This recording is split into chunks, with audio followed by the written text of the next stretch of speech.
He was my uncle because he married my aunt, even if he had not come to her this past 10 years. So when the papers brought the news of his death, I felt that some part of me had died too. I tried to be brave while I'll read that my uncle had actually been the last of a distinct school of Philippine poets. I was still being brave all the way down the lengthy eulogy.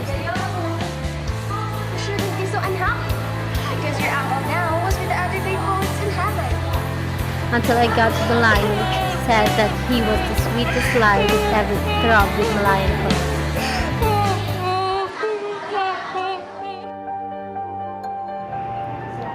My uncle had not only deserted poor Aunt Sophia, but had also been living with another woman these many years, and most horrible of all, he had probably died in her embrace. He was extremely considerate man when he was sober, and in those times he would make up for his past sins to marry the kind of husband he would make. But my beauty drove him out of his right mind.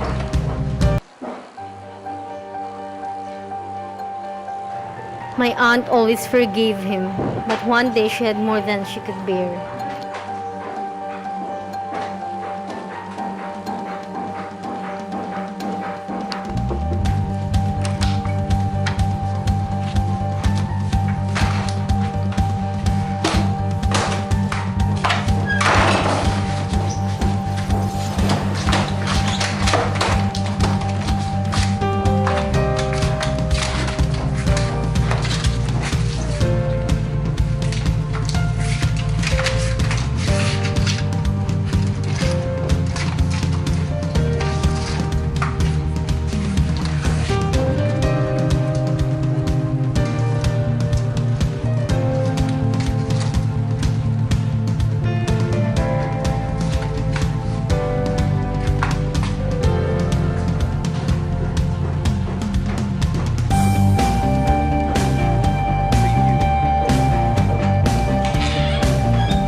She never saw him drunk again, for as soon as he was able to.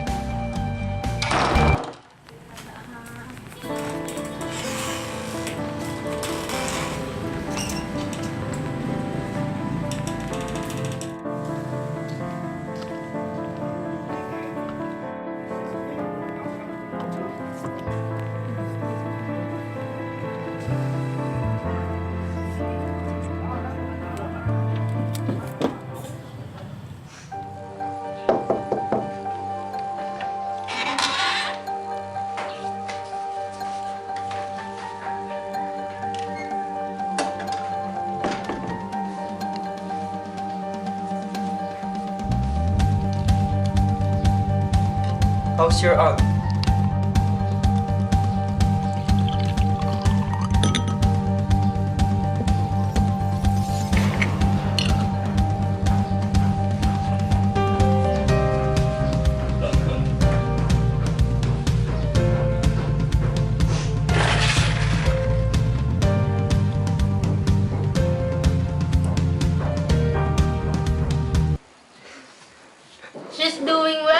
avoiding her health. She ate several number of crabs for lunch, and she's getting fatter and fatter without the benefits of Scott's emulsion or Ovaltine. And she instructed me to give you this.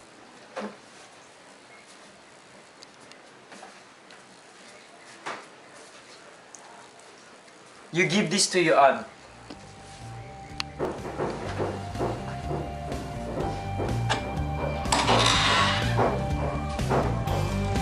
You could have some lemonade every time you visit.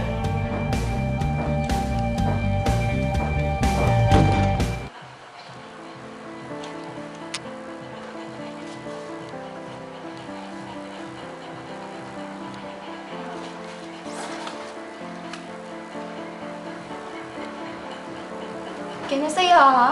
Ah!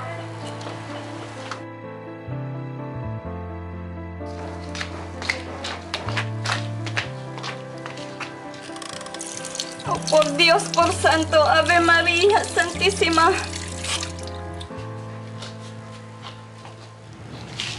I never got a taste of Uncle's lemonade. It began to be a habit with Aunt Sophia to drop in for a periodic recital of woe, to which Mama was a sympathetic audience.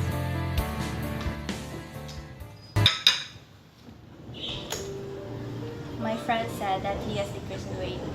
And if only you can imagine the creases on the shirt, maybe it's the result of our separation. The paradox of the situation, however, was that Aunt Sophia was now crowding Mama off the sofa, and yet she wasn't looking very happy either. When I was about 11, there began to be a difference. Every time I came into the room when Mama and Aunt Sophia were holding conference, the talk would suddenly be switched to Spanish. It was about this time that I took an interest in the Spanish thought in school. It was also at this time that Aunt Sophia exclaimed over my industry at the piano, which stood a short distance from the sofa. At first, I couldn't gather much except that Uncle was not anymore the main topic. It was a woman by the name of Esa, or so I thought she was called.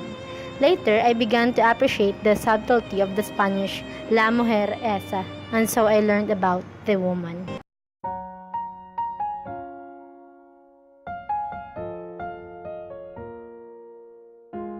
She was young, accomplished, a woman of means.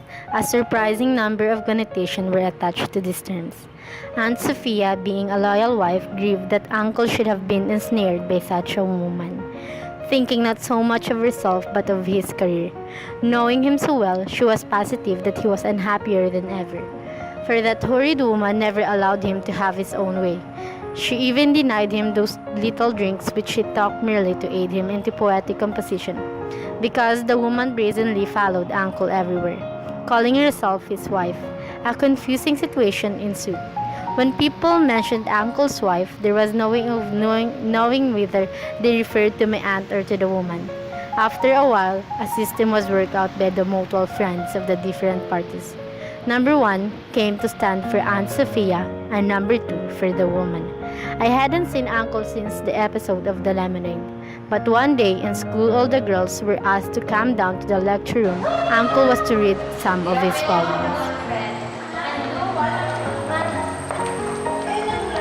Hi! I saw your uncle around with your aunt.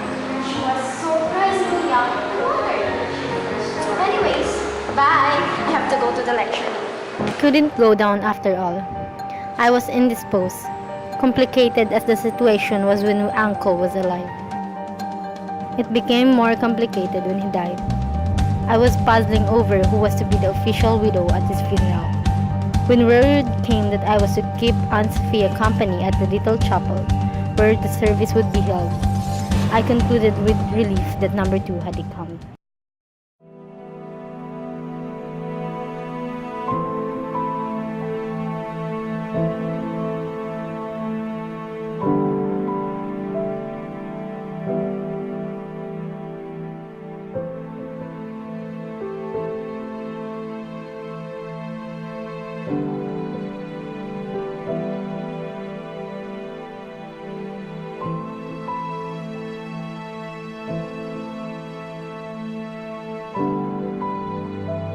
There was something grimly ludicrous about my uncle's funeral.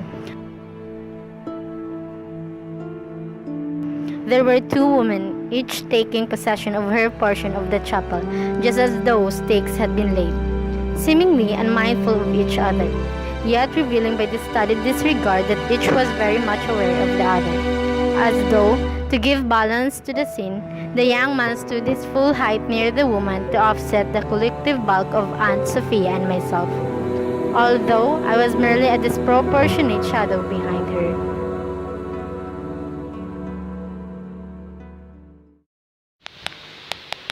So, do you want to put me in a corner, do you? You think perhaps you can bully me out here?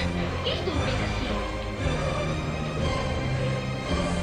You who are creating a scene, you didn't come here probably to start one? Trying to make you see a reason. Let's see what's the reason. I understand that you want me to live, isn't it? Now that he is dead, we cannot speak for me. You think I should quietly hide in a corner? Let me ask you. During the war when the point was hard up, do you suppose I deserted him? Oh, gee, well, do you think this old when he did not make money? When was he who was it who stayed at his side? Rather, his books and phones to the publishers so that he could pay for doctors and hospital bills. Did any of you come to him dead? Let me ask you that he is dead. He wants me to leave his side so that you and that vieja can take the honor supposed to be the president. What you want, isn't it? Por Dios! Make her stop! Somebody stop her!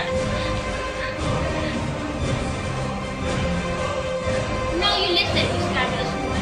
We don't need the honors. We don't want it for ourselves. All we want is the moment to have a respectable and peaceful funeral. She lies there. Yes, we created enough scandal for him in his life. That's why we couldn't go to him when he was sick because you were there. You!